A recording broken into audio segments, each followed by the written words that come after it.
So if you recall, the last step of the buyer behavior process was the actual decision making, how a consumer decides which product to buy.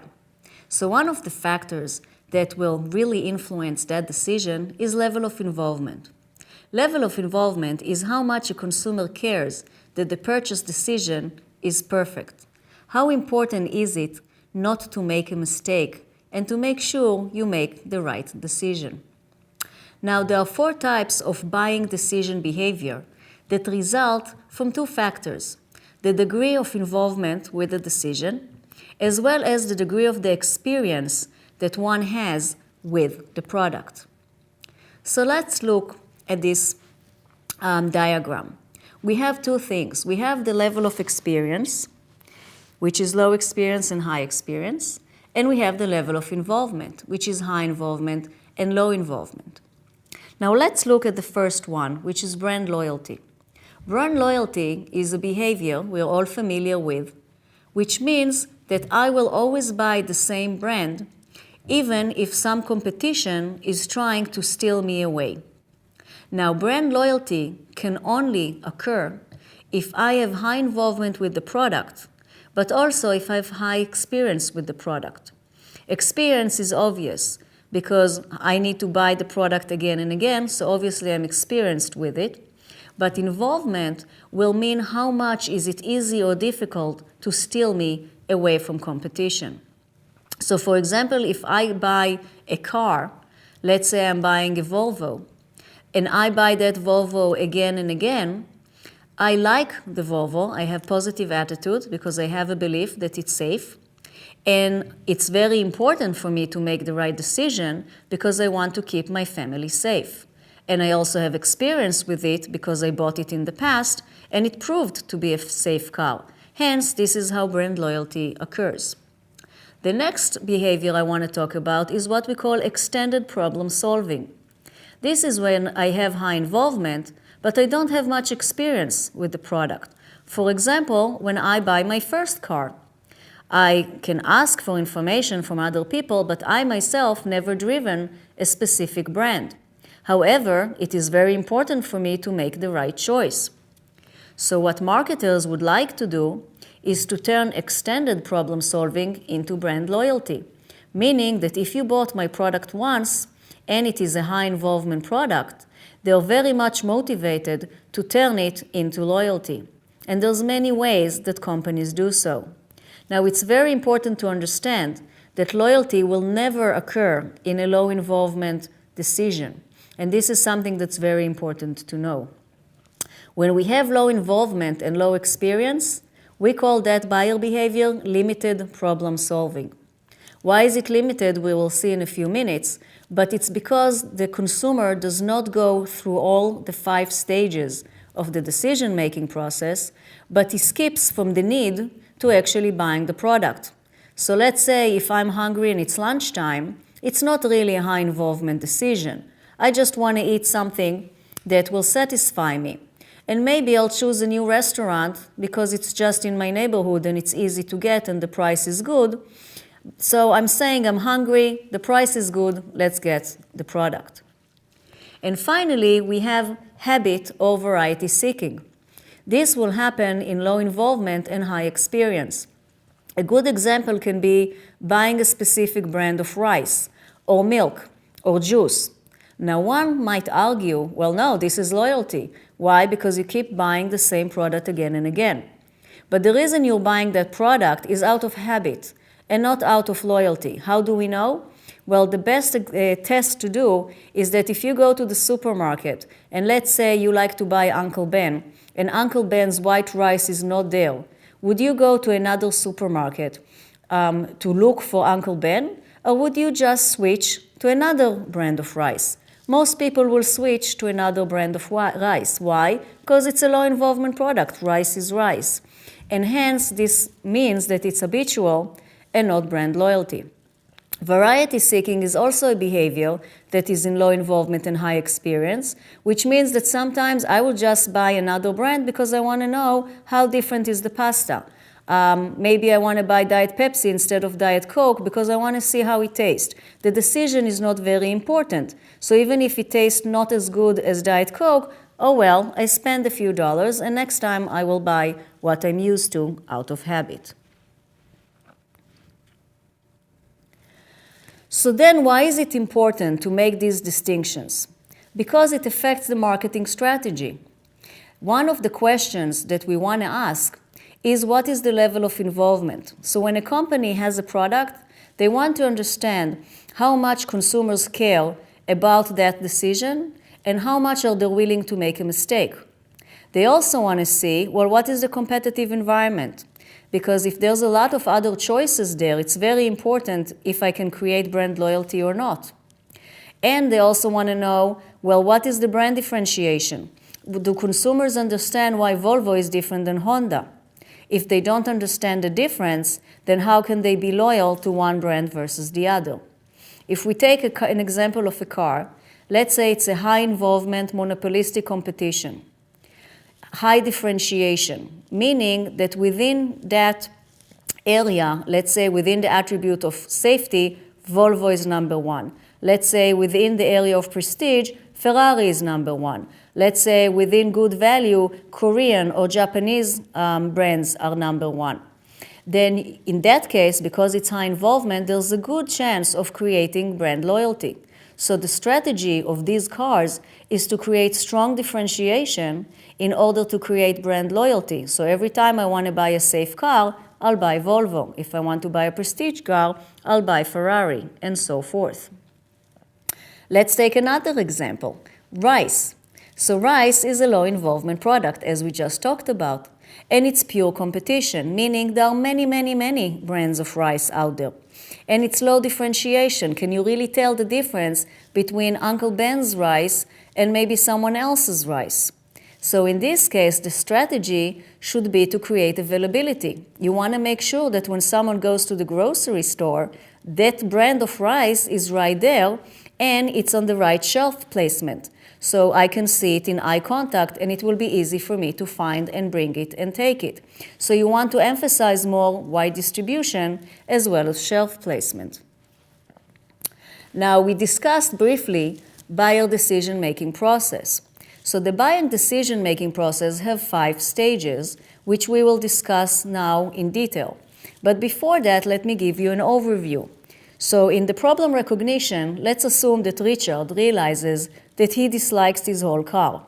So now he has a problem because his current state doesn't fit his desired state. So now he's motivated to do something. So he starts to look for information because he doesn't have a lot of experience. So in this case, Richard surfs the web to learn about cars. Then he finds that there may be 3 or 4 or 5 cars that fit the benefits that he wants, that can bring him the value that he wants. So now he has to compare between them and really look at the different features, the different benefits, and the different costs. So he can maximize the value that he gets. That will be in the evaluation of alternative stage. Then finally, Richard chooses the car that appealed to him the most and provided the most value. And hopefully the outcome is that he liked the car, he enjoys it, and then he will become loyal and purchase it in the future. So involvement level will determine how many stages the consumer will go through when purchasing a product. So, for example, in high involvement, you go through all the 5 stages, and you are more systematic about it. In low involvement products, you usually skip a few. So you probably will start in need recognition or problem recognition and go straight to purchase. I need rice, I want to cook fried rice. I go to the store, I pick up rice. I'm not going to start doing research about how many brands and what features they have and so forth. So now let's go a bit into details. So problem recognition happens when I suddenly am not satisfied with my current state, when a need or a want is emerging. Now it can happen because of an internal stimulus. For example, I'm hungry. Maslow hierarchy of needs provides us with a few examples of needs that can happen. Or I can actually have that need from external stimulus. For example, I see an advertisement. So a lot of time, the promotion actually tries to show us that what we have is not good enough, that maybe we need a better solution, and that company can actually provide us with that solution. Then, once I understand I have a problem, I will go into information search. So here, I'm starting to look at different sources to find information about my problem. It can be an internal information or an external information. And internal information is right here, which is why it's called internal. So it can be from previous experience that I had with the product or with similar products. It can be previous experience with solving a specific need, what we call an alternative. Or it can be previous repeated exposure to advertising or promotion that created beliefs in our mind, like Volvo is the safest car, even though I never owned one and I've never driven one. An external search will be when I'm looking outside for the information. So that can be my reference group, my membership reference group, as well as my aspirational reference group. It can also be commercial. So it can be reviews online. It can be a retail store. Like I go to Best Buy so they can recommend which computer they think I should buy.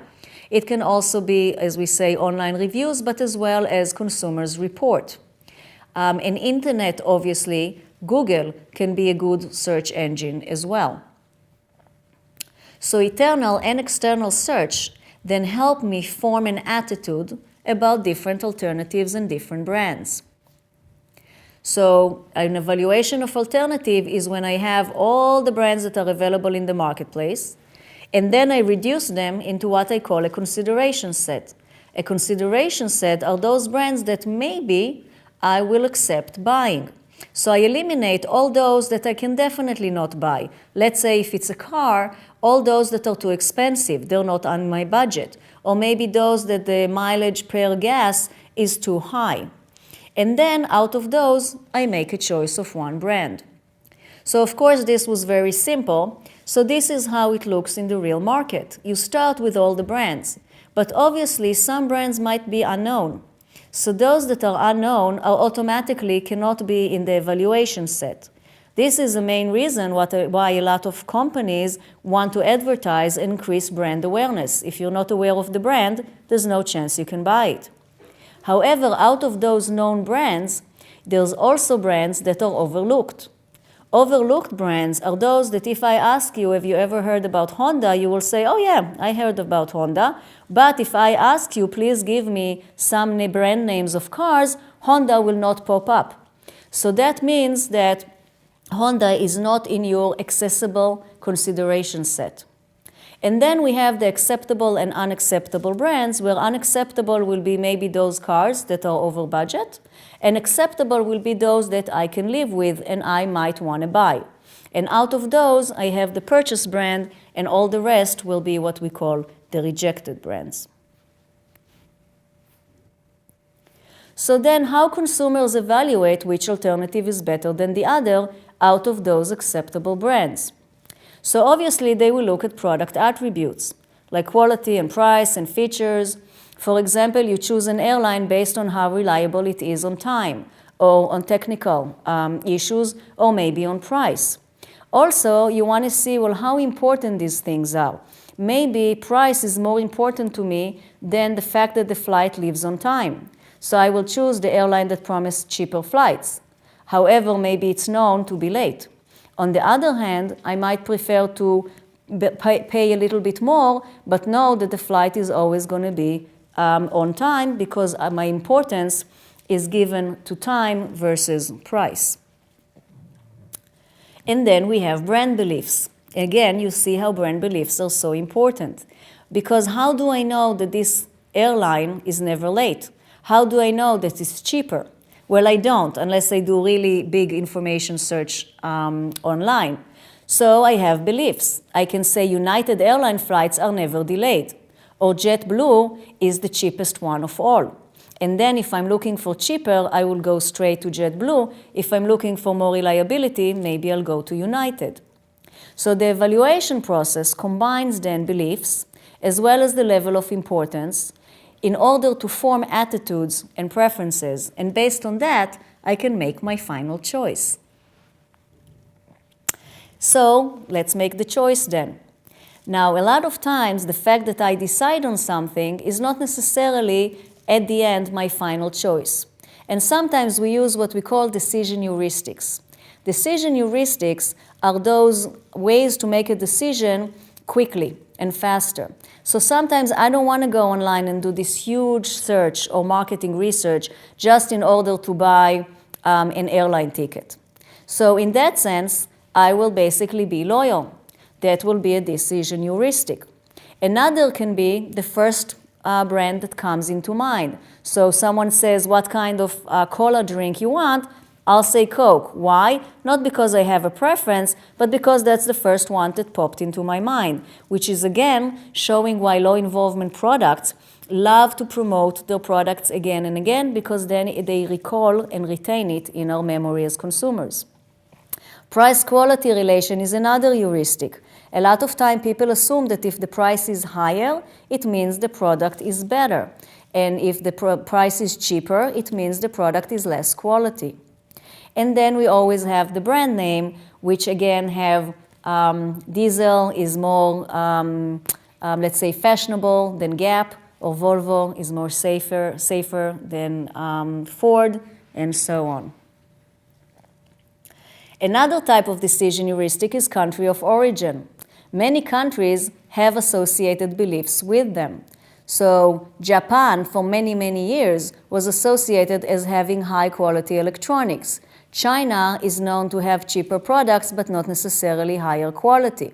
Buying from the United States is something that people encourage, or buying from your own country in general is something people encourage because it increases the economy and better the economy of their people. Store image can also be a decision heuristic. I only buy from Barney's, from Macy's, from Kmart. And then you also have personal recommendation. Instead of doing research on which laptop to buy, I go to my friend, which I consider an expert, and I say, hey, what do you think is the best laptop to buy? And I just listen to them, which is again where opinion leaders might play a role. And finally, we have the last stage, which is the purchase and the related decision that come with it. So let's say I decided to buy a product, but where do I buy it? Today, there are so many options. Would I go online? Would I buy it from Amazon? Would I go to a department store? Would I go to a brand store instead of the department store? How am I going to pay for the purchase? Am I going to pay credit card, cash, virtually, do payments, debit? How am I going to actually pick up the product? Does it need to be delivered? Does it need to be carried? Am I going to get it right now? Am I going to get it later? And then also we have all the extended warranty and other supplemental services that sometimes come with the product. So marketers must make it as easy as possible for the customer to make these decisions and understand what the customer have in mind when they purchase, let's say, a car as compared to a TV or a laptop. Now, post-purchase behavior happen after you actually purchase the product. And this is where satisfaction comes in. Now, if you remember, we talked about expectations and whether you meet, exceed, or fall in the expectation. So obviously, the customer is satisfied if they buy the product and it met expectation. If they're satisfied, then hopefully they will buy it again, which creates brand loyalty. However, when the brand fails or comes short of the expectation, the customer is not satisfied or disappointed. And when dissatisfied customer, they spread bad word of mouth, and today they spread negative reviews online. And that causes a lot of damage to a company. The final factor that I want to discuss in relationship to post-purchase behavior is cognitive dissonance. Cognitive dissonance is a term from psychology, and it happens when a state of anxiety is caused by the fact that you're not sure you made the right choice. So you have doubt or concern that you should have chosen another option. This will happen in a high involvement decision making where some of the alternatives are very similar. So here I just brought you two cars that sort of look alike. Obviously, they probably have other differentiation features, but sometimes you can't really tell, why do I have to pay a few more $1,000s for one brand versus another, even though I really don't see the difference. And if you pay for the more expensive one, later on you might say, oh, I should have gone with the cheaper one. And if you go with the cheaper one, maybe later on you said, probably the other one would have been a smoother ride, or maybe it would have created a better scene with my friends. So that feeling is what we call cognitive dissonance. So dissonance is increased when the downside of buying the wrong product is higher than the benefits that you get. So that can be when the price is high, like buying an apartment, a house, a car. When there are many close alternatives and you're not really sure why they're different.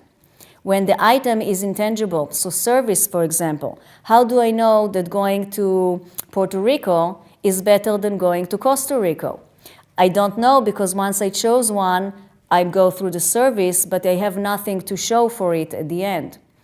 And obviously when the purchase is important, so when we have a high involvement purchase, and also when the purchase lasts a long time. If I buy the wrong house in the wrong neighborhood, I'm stuck with that house for many years. And the same goes if I buy a car. So I really want to make sure I made the right choice, but what if I didn't?